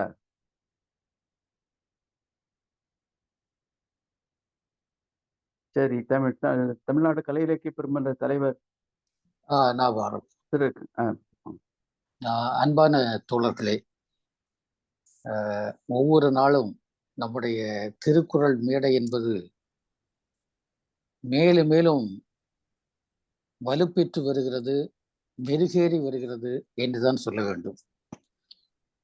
ஏனென்றால் உரையாளர் பேச்சு அல்லது முற்றோதல் நிகழ்ச்சி என்பதெல்லாம் ஒரு புறம் என்று சொன்னால், அதன் பிறகு நம்முடைய தோழமைகள் அது குறித்து உரையாடக்கூடிய உரையாடல்கள் எல்லோருமே மிகச் சிறப்பாக இருக்கின்றன என்பதை முதலில் நான் எடுத்து சொல்ல வேண்டும். இன்றைய உரையிலும் கூட முற்றோதல் செய்த மாணவி ஜெகதீஸ்வரி மிக அருமையாக செய்தார். விருந்தோம்பல் அதிகாரத்தை எடுத்து வைத்து பேசிய அருமை தோழர் முனைவர் ராஜேந்திரன் அவர்கள் தொடக்கத்திலேயே ஒரு கலக குரலை உருவாக்கினார் என்றே சொல்லலாம். கலை இலக்கியத்தை பற்றி பேசுகிற போது எப்போதுமே ஒரு கலக குரல் அதற்குள்ளே இருக்க வேண்டும். கலக குரல் இல்லாமல் கலை இலக்கியம் கிடையாது. அது வள்ளுவனுக்கும் உண்டு என்பதை மிக அழகாக சொன்னார். அதிலும் குறிப்பாக விருந்தோம்பல் என்பது எப்போதுமே பெண்களுடைய ஒரு விஷயமாகவே பார்க்கப்படுகிறது, அவர்களுடைய ஒரு சுமையாக பார்க்கப்படுகிறது என்றெல்லாம் மிக அருமையாக எடுத்து சொன்னார்கள். அவர்கள் சொல்லுகிற போது அது நம்முடைய சிந்தனைகளை தூண்டக்கூடிய வகையிலே பல விஷயங்கள் இருந்தன. ஆனால் அடுத்து நம்ம இங்கே பேசிய தோழர்கள் அவங்க குறிப்பாக நம்முடைய தோழர் அறச்செல்வி, அதற்கு முன்பு பேசிய தோழர் பத்மகுரு, எல்லாருமே அந்த விருந்தோம்பல்ங்கிறத ரொம்ப அருமையாக பார்த்து சொன்னாங்க. அல்லது நம்முடைய கவிஞர் ரவீந்திர பாரதியும் கூட அந்த விருந்தோம்பலை காலத்தினுடைய சூழல்ல வச்சு பார்த்தாங்க. ஏன்னா கவிதை அல்லது இலக்கியம் என்பதை நம்ம அது எல்லா காலத்திலும் இருந்தாலும் கூட சில இடங்களில் அது உருவான அந்த கால சூழலில் வரலாற்று சூழலிலும் வைத்து பார்க்க வேண்டும். குறிப்பாக இன்றைய வாய்ப்பு வசதிகள் எதுவும் இல்லாத காலம் திருவள்ளுவருடைய காலம். ஒருவேளை நமக்கு செழிப்புகள் இருந்திருக்கலாம், செழிப்புகள் இல்லாமலும் இருந்திருக்கலாம். ஆனால் அந்த காலத்தில் இந்த மாதிரிப்பட்ட வாய்ப்பு வசதிகள்லாம் கிடையாது. இப்ப எனக்கு என்னுடைய ஊரில் தோவாளை என்னுடைய ஊர் குமரி மாவட்டத்திலே, அங்கே ஊரினுடைய வடக்கு பகுதியில், அதாவது பெரிய கொஞ்சம் வசதி உள்ள செல்வந்தர்கள்லாம் வாழக்கூடிய பகுதியில கோவிலுக்கு பக்கத்திலே ஊட்டுப்புறை என்ற ஒன்று இருக்கிறது. அந்த ஊட்டுப்புறை என்பது யாத்திரிகர்கள், வழிபோக்கர்களாக வரக்கூடிய யாத்திரிகர்களுக்கு உணவு வழங்குவதற்காக வைத்திருக்கக்கூடிய ஒன்று ஊட்டுப்புறை. அதிலே பெரும்பாலும் உயர் ஜாதி ஆட்கள் அதில் போய் சாப்பிடலாம். ஊரினுடைய தெற்கு புறத்திலே கஞ்சிப்புறை வைத்திருந்தார்கள். அந்த கஞ்சிப்புறை என்பது சாதாரண சாமானிய மக்கள் கஞ்சி குடிப்பதற்காக வைத்திருந்தார்கள். உண்மைதான், ஊட்டுப்புறை என்பது உயர் ஜாதிக்கும் கஞ்சிப்புறை என்பது சாமானிய மக்களுக்கும் என்று சொன்னாலும் கூட நாம் எதை பார்க்க வேண்டும் என்று சொன்னால், அந்த காலத்தில் 2 பகுதி மக்களையும் ஆளுகின்ற அரசு அன்றைக்கு கவனித்திருக்கிறது. அது ரொம்ப முக்கியமானது. கஞ்சியோ சோறோ அதை கொடுக்கக்கூடிய ஒரு விஷயம் அந்த ஒரு தன்மை இருந்திருக்குது. ஆனா இதெல்லாம் நம்ம 2000 ஆண்டுகளுக்கு முன்னாடி வாழ்க்கை எப்படி இருந்தது யாருக்கு தெரியும்? எப்படி கற்பனை பண்ணுவது? பெரிய சிக்கல் அது. ஆனால் அப்படிப்பட்ட ஒரு காலத்துல நம்முடைய திருவள்ளுவர் வந்து ஒவ்வொன்றையும் பாடியிருக்கிறார் என்று சொன்னால் அந்த காலத்தில் அது சமூக பிரச்சனையாக இருந்திருக்கிறது என்ற ஒரு அடிப்படையை நம்முடைய முனைவர் ராஜேந்திரன் சொன்னால் அது வந்து மிகச்சரியான ஒரு அவதானிப்பு என்று கருதுகிறேன். ஆனால் அதே நேரத்தில் விருந்தோம்பல் என்பது பெண்களுடைய ஒரு விஷயமாக இருந்தாலும் கூட, ஏனென்றால் வாழ்க்கையிலே அக வாழ்க்கை என்பது பெண்களுக்கு என்று சமூகம் ஆக்கி வைத்திருக்கிறது அன்றைக்கும் இன்றைக்கும். அது நம்முடைய தோழர் கவிஞர் ரவீந்திர பாரதியும் அழகாக சொன்னார். எல்லாம் சரிதான், இன்றைக்கும் வீட்டில் விருந்தோம்பலையும் குடும்ப சுமையும் யார் ஏற்றுக்கொள்கிறார் என்று சொன்னால் பெண்கள் தான். அது இருக்குது. ஆனா இந்த விருந்தோம்பலை வந்து பெண்கள் வந்து முற்றாக அதை ஏதோ ஒரு எதிரான செயலாக பார்க்கவில்லை என்பதை நம்ம பார்க்கிறோம். ஏன்னா நம்முடைய வீட்டில் நம்மை பெற்ற தாயும் சரி, நம்ம உடன் பிறந்த சகோதரிகளும் சரி, விருந்தினரோ மற்றவர்களோ வரும்போது அவர்களை உபசரிக்கக்கூடிய அழகை வந்து சின்ன வயசுல இருந்தே பார்த்திருக்கோம். அதுல பல இடத்துல மனமும் வந்து செய்கிறார்கள். இன்னைக்கு உள்ள வாழ்க்கை சூழல் நிறைய மாற்றங்கள் கொண்டு வந்திருக்கு. உதாரணமாக நம்முடைய தோழர் அறச்செல்வி அவர்கள் சொல்லுகிற போது 3 நாள் விருந்தாக இருந்ததுல இன்னைக்கு 1.5 நாள் ஆயிடுச்சுன்னு சொன்னாங்க. அதை நீங்க வந்து பெரிய நகரங்களுக்கு கொண்டு போனால், சென்னை போன்ற பெரிய நகரங்களுக்கு கொண்டு போனால் அங்க ஒரு நேரம் கூட தாங்காது. வந்த விருந்தினர் ஒரு நேரத்துக்கு மேல தங்கிட்டாங்கன்னா அங்க தீர்ந்து போகும். அது குடும்பத்துக்கு பெரிய சிக்கலாட்டாயிரும். ஏன்னா வாழ்க்கை அப்படிப்பட்ட ஒரு இக்கட்டான இறுக்கமான சூழல்ல இருக்குன்னா அந்த பிரச்சனை இருக்கு. என்றாலும் இங்க விருந்தோம்பல் என்ற முறையில நம்முடைய திருவள்ளுவர் பேசுகிற போது இந்த பிரச்சனைகள் எல்லாவற்றையும் கடந்து நான் என்ன பார்க்கிறேன்னா, நம்ம ஏற்கனவே தொடக்க நாளத்திலிருந்து ஒரு விஷயத்தை பேசிட்டு வரோம். திருவள்ளுவர் வாழ்க்கையினுடைய இடத்தில் இருந்து பேசுகிறார், வாழ்வியல் சம்பந்தப்பட்டு பேசுகிறார், மனிதன் அன்றன்றைக்கு சந்திக்கக்கூடிய பிரச்சனைகளை பற்றி பேசுகிறார். இன்றைக்கு நாம் அதைத்தான் பேசுகிறோம். நல்ல இலக்கியம் அல்லது மக்கள் இலக்கியம், முற்போக்கு இலக்கியம் என்று சொல்லுவது எல்லாமே மனிதனுடைய பிரச்சனைகளை, மனிதனுடைய உணர்வுகளை பேசும்போது அது இலக்கியம் நமக்கு. அதை அன்றைக்கும் திருவள்ளுவர் செய்திருக்கிறார் என்பதுதான் இங்கே சிறப்பு. அவருடைய தலைப்புகள், அவர் அதுல பேசக்கூடிய விஷயங்கள் எல்லோருமே அவருடைய காலத்தை மிஞ்சி 2000 ஆண்டுகளுக்கு பிறகு இன்றைக்கும் கூட நாம் எடுத்து பேசுகிறோம் என்று சொன்னால் அதற்கு மிக முக்கியமான காரணம் வள்ளுவன் வாழ்வை பேசுகிறார், மனிதனை பேசுகிறார், இந்த மண்ணை பேசுகிறார், இந்த மண்ணின் மரபுகள் மாண்புகள் பற்றி பேசுகிறார் என்பதுதான் வள்ளுவனுடைய சிறப்பாக இருக்கிறது. அந்த வகையில இன்றைய நிகழ்ச்சியும் கூட மிகச்சிறந்த நிகழ்ச்சியாக இருந்தது. குறிப்பாக நம்முடைய முற்றோதல் செய்த அன்பான மாணவி ஜெகதீஸ்வரி, இந்த உரையை தந்த அருமை தோழர் முனைவர் ராஜேந்திரன், அதே போல் இந்த நிகழ்ச்சியிலே கலந்து கொண்ட தோழமைகள் எல்லோருக்குமே தமிழ்நாடு கலை இலக்கிய பெருமன்றத்தின் சார்பில் அன்பான வாழ்த்துக்களையும் வணக்கங்களையும் தெரிவித்து முடிக்கின்றேன். நன்றி, வணக்கம். நன்றி தோழமையே. இன்றைக்கு பின்னோட்டம் வழங்கியவர்கள் அனைவரும் மிகச்சிறப்பாக வழங்கினீர்கள். அறச்செல்வி அம்மாவுக்கு அந்த 67வது குறளை உரையாசிரியர் உரை நிகழ்த்தியவர் விளக்கம் கொடுப்பாருன்னு நினைக்கிறேன். நான் 1-2 மட்டும் சொல்லுவாரு. அதாவது அன்றே திருவள்ளுவர் வாழ்ந்த காலத்தில் வானுலகத்தில் தேவர், அதாவது செல்வத்திற்கு அதிபதி திருமகள் அப்படின்னு இருந்திருக்கு. அதனால அந்த சொற்களை பயன்படுத்தி இருக்கிறாருன்னு நினைக்கிறேன். அடுத்து பெண்கள் தான் உபசரிக்கிறாங்க, இருந்தாலும் கணவன் இல்லாத பெண்கள் உபசரிக்க மாட்டாங்க போல இருக்கு. அதான் சிலப்பதிகாரத்துல கண்ணகி சொல்றாப்புல, விருந்தெதிர் கோடலும் இழந்த எண்ணெய். அதுக்கு முன்னாடி நிறைய வருது. அறவோரை இது பண்ணுது, துறவிகளை இது பண்ணுது, அந்த நிறைய இது பண்ணுது எல்லாம் வருது. விருந்தெதிர் கோடலும் இழந்த எண்ணெய் அப்படின்னு சொல்லுதாப்புல. இப்போ பொருள் இல்ல, உணவு இல்லை அப்படின்னாலும் இப்போவும் தமிழர்களுக்குள்ள ஒரு சிறந்த பண்பு, விருந்தோம்பல் பண்பு என்னன்னா, வந்தவங்களுக்கு தண்ணினாலும் எடுத்து மோந்து கொடுத்துருவாங்க முதல்ல. அது ஒரு அதை பார்க்கலாம். இப்ப எல்லாருமே பார்க்கலாம். உணவு பொருளாதாரத்துல பின்தங்கி இருந்தாலும் சரி, உணவு இல்லாம இருந்தாலும் சரி, தண்ணி வர்றவங்களுக்கு தண்ணினாலும் கொடுத்து உபசரிப்பாங்க. அது ஒரு சிறந்த பண்பு, விருந்தோம்பல் பண்பு என்று சொல்ல தோன்றுகிறது. இன்னொன்று, என்னுடைய கருத்து, விருந்தோம்பல் பண்புல இந்த காலத்துல 2 பேருமே சேர்ந்து வந்த விருந்தினரை உபசரிக்கிறாங்க, கணவனும் மனைவி. இருந்தாலுமே கணவன் மனைவி வீட்டார் வரும்போது கணவன் மிகுந்த உபசரிப்பு செய்யணும், கணவன் வீட்டார் வரும்போது மனைவி மிகுந்த உபசரிப்பு செய்யணும்னு என்னுடைய தனிப்பட்ட கருத்து. அடுத்து நிறைவாக உரையாளர் முனைவர் சு ராஜேந்திரன் அவர்கள் நிறைவாக ஏதாவது சொல்லணும்னு நினைக்கிறீங்களா? ஐயா ஒரு நிமிஷம். ஐயா ஒரு நிமிஷம். என்னம்மா சொல்லுங்க.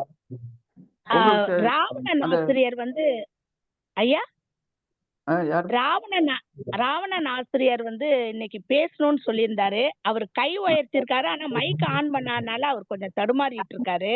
நான் சொன்னேம்மா, அந்த கையை வைத்திருக்காரு தியாகராஜன் ராவணன் கூப்பிட்டேன், வரல. கூப்பிட்டீங்க. அதான் அவருக்கு மைக்க வந்து ஆன் பண்ணாம வச்சிருக்கறனால அவரு வந்து நம்ம இதுல புதுசா சேர்ந்தவரு. அவரு 2 பேர்த்த சேர்த்து விட்டாரு. அதுல ஒருத்தர் நேத்து திருக்குறள் பாடியவரு ராவணன் சார் மூலம் நம்ம இலக்கிய மன்ற குழுல சேர்ந்தவரு. அதான் அவரு தடுமாறுறாரு. எனக்கு என்ன பண்றேன்னே தெரியலங்கய்யா. அதுக்கு நம்ம என்ன செய்ய முடியுமா? அவரு சார் கொஞ்சம் மைக் ஆன் பண்ணுங்க சார். ராவணன் சார் கொஞ்சம் மைக் ஆன் வீரமணி ஐயா பண்ணுங்க. பாடுறாங்களா? வீரமணி அவரு ஐயா வந்து பாடுறீங்களா? இன்னைக்கு இல்ல அவரு வந்து இன்னைக்கு வெளியூர் போயிட்டாருங்கய்யா. பாடி அனுப்பிச்சாரு. அதை எனக்கு எப்படி இல்ல, நம்ம வீரமணி ஐயா உள்ள இருக்காங்கம்மா. வீரமணி ஐயா உள்ள இருக்காங்க. வந்தாருமா. அப்ப அவரு ரெடியா இருப்பாரு.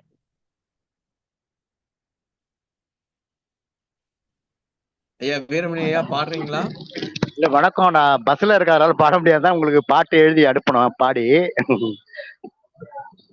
ஹலோ ஐயா வணக்கம். யாருக்கு அனுப்பியிருக்கீங்க?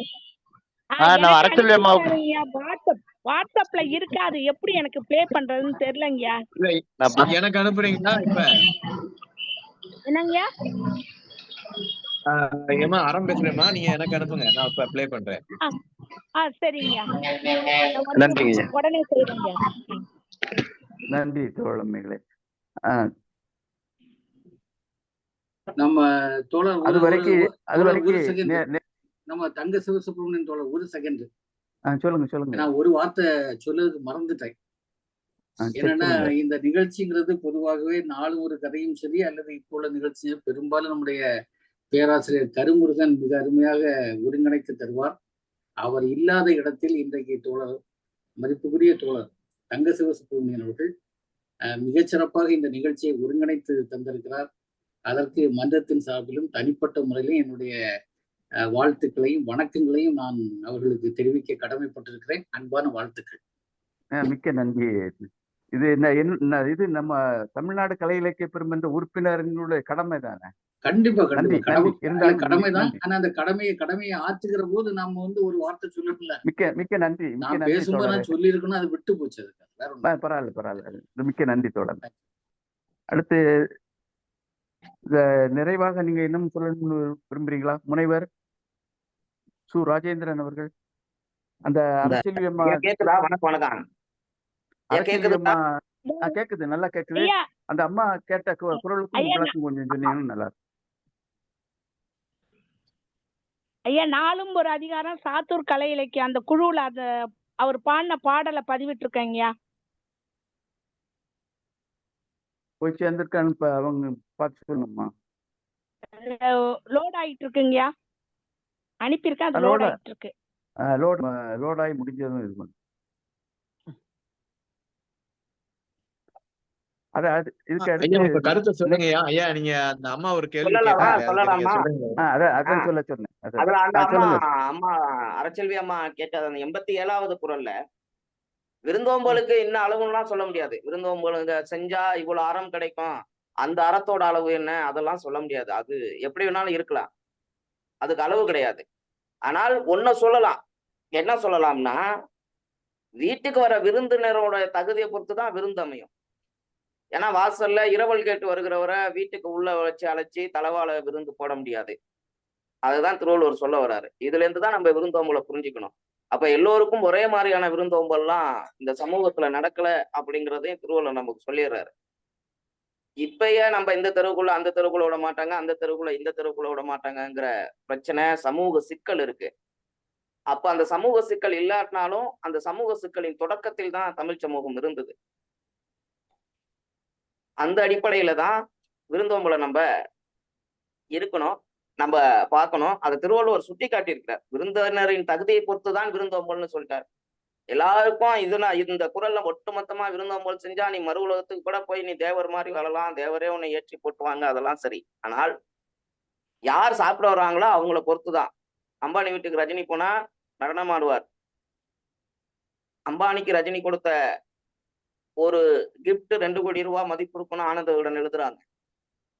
அதுதான் விருந்தினருடைய மதிப்பை பொறுத்துதான். அம்பானி இருக்கிற தெருவு பக்கம் கூட நம்மள விட மாட்டாங்க இல்லையா? அதுதான் திருவள்ளுவர் சுட்டி காட்டுறாரு. அந்த குறளை நம்ம அப்படியும் புரிஞ்சுக்கலாம். நன்றி. நல்ல விளக்கம் ஐயா. மகிழ்ச்சி மகிழ்ச்சி. நன்றி தோழமே. அடுத்து ஐயா நிறைவாக அவர்களுக்கு இனிய வாழ்த்துக்கள். சிறப்பான விளக்கத்தை அளித்தார்கள். மிக்க நன்றிங்க ஐயா. சிறப்பான நிகழ்வு. இன்றைக்கு மிக சிறப்பாக நிகழ்வினை தொகுத்து வழங்கி கொண்டிருக்கக்கூடிய மூத்த ஐயா அவர்கள் சிவசுப்பிரமணிய ஐயா அவர்களுக்கும் என்னுடைய வணக்கமும் வாழ்த்துக்களும். மிக்க நன்றிங்க ஐயா. மிக்க நன்றி. மகிழ்ச்சி மகிழ்ச்சி. அடுத்து நிறைவாக தமிழ்நாடு கலை இலக்கிய பெருமன்ற பொதுச் செயலாளர் மருத்துவர் அறம் அவர்கள் நிறைவுரை தருமாறு அழைக்கிறேன். தோழர்கள் அனைவருக்கும் வணக்கம். இன்றைய தினம் வந்து பாபா சாஹேப் அம்பேத்கர் அவர்களுடைய நினைவு நாள். அரசியலமைப்பு சட்டம் நமக்கு அனைவருக்கும் ஒரு ஓட்டு, அனைவரும் ஓட்டின் அடிப்படையில் சமம் என்று சொன்னாலும் சமூக நிலையில் அனைவரும் சமம் அல்ல. அது ஜாதி ரீதியாக, பொருளாதார ரீதியாக பல்வேறு பாகுபாடுகள் இருக்கின்றது. அந்த நாளில் டாக்டர் பாபா சாஹேப் அம்பேத்கர் அவர்களுடைய நினைவு நாளில் இந்த விவகாரங்களை எல்லாம் விருந்தோம்புதல் என்பதே ஒரு அந்த நேரத்தில் இல்லை, அதனால் தான் இந்த வைத்திருப்பாரோ என்ற ஒரு கருத்து, அதை நம்ம ஏற்றுக்கொள்ளத்தான் வேண்டும். மிக அருமையான கருத்து. முற்றுவல் செய்த அந்த மாணவி கடகடன்னு ஒரு ஸ்பீடா ஒரு அப்படியே திருக்குறள் வந்து நாடி நரம்பெல்லாம் உள்ள இருந்தா தான் இப்படி சொல்ல முடியும். ஆரம்பிச்ச உடனே பட்டன் தட்டின உடனே அந்த உச்சரிப்பும் சரியான உச்சரிப்போடு மிக அருமையாக சொல்லிச்சு. அந்த என் சுப்பையாபுரம் பள்ளி மாணவர்கள் எல்லாருமே அப்படிதான் இருப்பாங்க. அந்த அளவில் மிக சிறப்பாக சொன்ன மாணவி. உரையாளர் ராஜேந்திரன் சார் அவர்களும் மிக அருமையாக சொன்னாங்க. இந்த அனிச்சம்பூ பத்தி 2 குறள்ல வரும். இன்னொரு இடத்துல கூட அந்த காதலியை சொல்லும் போது, நன்னீரை வாழி அனிச்சமே நின்னினும் மென்னீரால் யாம் வீழ்பவள் போற. அது வந்து அனிச்சப்பூ வந்து அது ஒரு நம்ம திருக்குறள் ஓமைகள்ல இதையும் நம்ம எடுத்துக்கணும். அது என்ன, ஒரு இயற்கையோட ஏய்ந்த வாழ்வுங்கும் போது தமிழர்களுடைய அந்த காலத்துல ஒவ்வொரு திணையிலும் அந்த வரக்கூடிய இயற்கையை தங்களுடைய எழுத்துக்களில் எல்லாம் கொண்டு வந்திருக்கிறார். அனிச்சை பூ மூச்சு காத்து பட்டாலே வாடி விடும். காதலியின் பாதங்களை காதலி மெல்லியவள் அப்படின்னு சொல்றப்ப இந்த அனிச்சை பூவை விட மெல்லியவள் அவள் அப்படின்னு சொல்லுவார். இந்த விருந்தோம்புதலையும் அதை நான் அரசு பணிக்கு சென்ற போது கேட்கப்பட்ட கேள்வியும் இதுதான். பேர் என்னன்னு கேட்ட உடனே அறம் சொன்ன உடனே தமிழரின் சிறப்பு பண்புகள் என்ன அப்படின்னு தான் கேட்டாங்க. அவங்க கேட்டது விருந்தோம்புதல்னு நான் ஃபர்ஸ்ட் சொல்வேன்றத எதிர்பார்த்தாங்க. நான் வந்து வெவ்வேறு சொல்லிக்கிட்டு இருந்தேன். பிறகு அவரே சொன்னார் விருந்தோம்புதல் இல்லையா அப்படின்னாரு. நீங்க இந்த அதிகாரத்தின்படி பாத்தீங்கன்னா இந்த இல்வாழ்க்கை, அரண் வலியுறுத்தல், அன்பு, புதல்வர், துணைநலம் எல்லாம் அன்புடைமைக்கு அடுத்தே விருந்தோம்புதல் வந்துருது. அப்ப இந்த சார் சொன்னதையும் உள்ள வச்சு பார்த்தோம்னா செல்வந்தர் வறுமையா இருக்கிறது எப்பன்னு சொல்றாரு. அப்ப அந்த நிலையும் அப்ப இருந்திருக்கு. செல்வந்தர்கள் வந்து தன்கிட்ட உள்ள அப்ப செல்வந்தர்ன்றது ஒரு பெரிய பணம், நிலம் இதெல்லாம் இருந்திருக்காது. அப்ப நம்ம முத்துமோகன் தோழர் கூட அச்சய பாத்திரம்ன்ற கற்பனை எப்படி வந்திருக்கும் அப்படின்றத சொல்லியிருப்பார். இந்த சமூக மனித வாழ்நிலையில ஆதிகால பொது உடைமை சமூகங்கள் மலைகள்ல வேட்டையாடிக்கிட்டு இருந்தப்ப உணவு பற்றாக்குறை இருந்திருக்கும். மேய்ச்சல் சமூகத்திலையும் உணவு பற்றாக்குறை இருந்தது. விவசாய சமூகம் தான் எல்லாருக்குமான உணவை அதிக அளவில் பொருளை உற்பத்தி செய்வது. உணவுப் பொருளை அதிக அளவு உற்பத்தி செய்து அனைவருக்கும் வழங்கியதால் தான் அப்படி ஒரு கற்பனை, எல்லாருக்கும் பசியோடு வந்த அனைவருக்கும் உணவு வழங்கக்கூடிய ஒரு கற்பனை வந்தது. அப்ப எப்பயுமே சிந்தனையில பொருள் முதல்வாத சிந்தனையும் கருத்து முதல்வாத சிந்தனையும் போட்டி இருக்கும். அப்ப பொருள் முதல்வாத சிந்தனை என்ன பண்ணுது? விளைநிலங்கள்ல விளைச்சலை அதிகரித்து கொடுக்குது. இதே நேரத்துல கருத்து நிலை என்ன பண்ணுது? நான் ஒரு மாயமா ஒரு பாத்திரம் வச்சிருக்கேன். அந்த பாத்திரத்துல அல்ல குறையாது அப்படின்னு இந்த பொருள் முதல்வாத சிந்தனைக்கு போட்டியாக கருத்து முதல்வாத சிந்தனை வருகிறதாக சொல்லியிருப்பார். அப்ப அதெல்லாம் நம்ம இன்னைக்கு இந்த இதோட குரலோடு இணைத்து பார்த்து இந்த விருந்தோம்புதல் பண்பு எப்படி தமிழகத்தில் இருந்தது, இல்லை வள்ளுவர் எவ்வாறு இருக்குமாறு விரும்பினார், அது இல்லாததால் அந்த மாதிரி எல்லாம் விரும்பினாரா என்று பல்வேறு விளக்கங்களை மிக அருமையாக ராஜேந்திரன் சார் கொடுத்தாங்க. ரொம்ப நன்றி. பின்னூட்டம் பண்ண அனைவருமே மிக அருமையான கருத்துக்களை சொல்லி இருக்காங்க. அனைவருக்கும் நன்றி.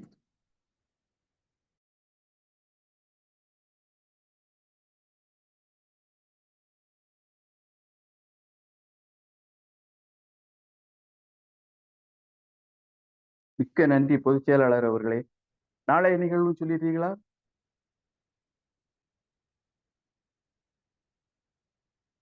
சரி, நாளைய நிகழ்வு கதை சொல்லிகள்ல வரும்.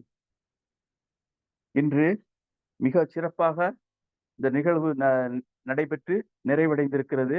இதே போல நாளைக்கு இந்த திருக்குறளை பற்றி பேசுவதற்கு, ஒப்புவித்தலுக்கும் உரையை நிகழ்த்துவதற்கும் நிகழ்ச்சி நடைபெறும்.